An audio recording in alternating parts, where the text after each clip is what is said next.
আগে চা খেয়ে নিচ্ছি। হ্যাঁ, কারণ ওই দিকে হচ্ছে ওটা চেকপোস্টে, ওটা বন্ধ আছে, এখন 7টার সময় খুলবে, তো 7টা থেকে শুরু হয়। তো চলো এবার আমরা ঢুকে পড়বে বাসে করে ওয়াইল্ড লাইফ যে সাফারি তার মজা নিতে। আর যদি আমি দেখি না, মানে দক্ষিণ ভারতের যত মানে এরকম ওয়াইল্ড লাইফ আছে, ওয়ায়নাড হচ্ছে খুব ফেমাস।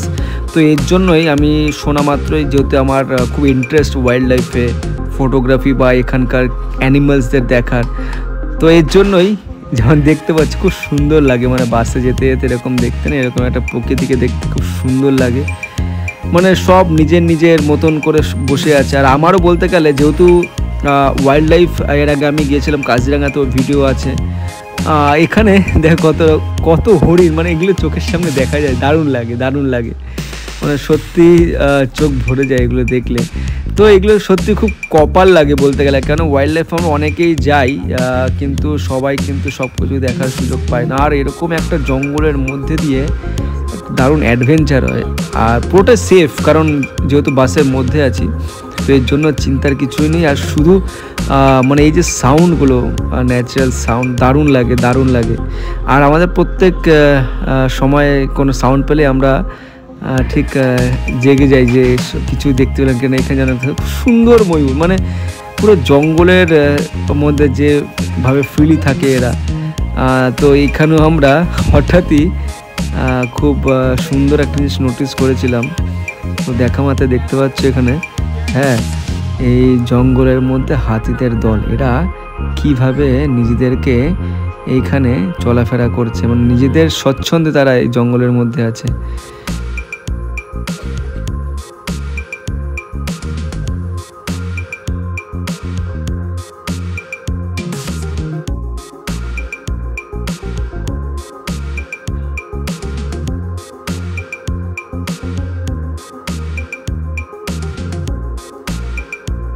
এটাই হচ্ছে সাফারির মজা, মানে তুমি যদি দেখতে না পাও না, তাহলে মানে মনে হয় সাফারিটা পুরো বেকার।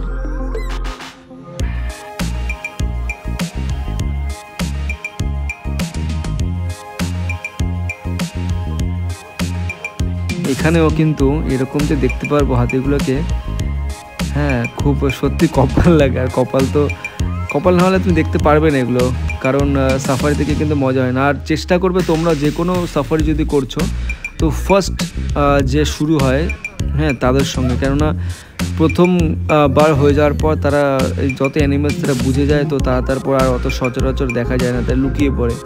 যেহেতু আমরা এটা প্রথমবার ছিল, প্রথম সারিতে ছিলাম আমরা, এর জন্য কিন্তু আমরা দেখতে পাচ্ছি। পরের সারিতে আসলে কিন্তু এগুলো দেখা যাবে না।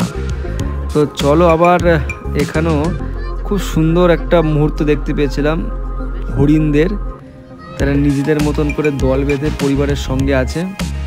আমি খুব মানে দেখে এগুলো সত্যি খুব ভালো লাগে, যে ডিসকাভারিতে দেখি আর এখন কাছ থেকে দেখছি এদের নিজেদের মতন কীভাবে থাকছে এরা। হ্যাঁ, দারুণ লাগে দারুণ লাগে। দেখো সত্যি মানে খুব দারুণ দৃশ্য, খুব সুন্দর লাগে দেখতে এগুলো। এটাই হচ্ছে মজা আসলে, মানে এগুলো না দেখলে মনে হয় না সার্থক।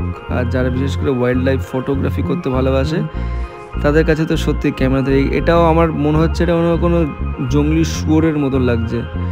হ্যাঁ, এবার আমরা আস্তে আস্তে চলে যাবো। তো ভালো ভালো যে মুহূর্তগুলো, সেগুলো আমি এখানে তুলে ধরেছি, কারণ পুরো জার্নিটাই খুব সুন্দর একটা নেচারের অ্যাম্বিয়েন্স দারুণ ছিল। বাট যেহেতু ভিডিওটাতে আমি শুধুমাত্র যেগুলো খুব ভালো ভালো মুহূর্ত লেগেছে আমার, মানে তুলে ধরা যায়, সেগুলো আমি এখানে রেখেছি। আশা করি তোমাদেরও খুব ভালো লেগেছে, মানে এই যে জার্নিটা। তো যতটা আমার ভালো লেগেছে আমি ততটা এখানে তুলে ধরতে পারলাম না, কারণ সেই জায়গায় তোমরা যদি কখনো যাও তাহলে বুঝতে পারবে যে এটা সত্যি কতটা সুন্দর ছিল। তো চলো, যদি সত্যি খুব ভালো লেগে থাকে একটু লাইক করে দেবে। হ্যাঁ, আর এরকম ভালো ভালো ভিডিও যেগুলো খুব, হ্যাঁ, সেগুলো আমি চেষ্টা করব। আমার যেহেতু কেরালার সব কিছু আমি কভার করি, আর তাছাড়া তো ওয়ার্ল্ডের আছে আমি ঘুরতে ভালোবাসি।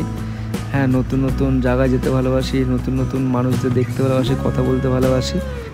আর তোমরা যদি কখনো কেরালায় ঘুরতে আসো, তার জন্য আমি তোমাদের এই জায়গা সম্পর্কে কিছু টিপস দিই। এইমাত্র আমি কমপ্লিট করে আসলাম, তো আমার এক্সপিরিয়েন্সটা দারুণ ছিল। তার আগে এখানে আমি জাস্ট রেটগুলো দেখিয়ে দিচ্ছি।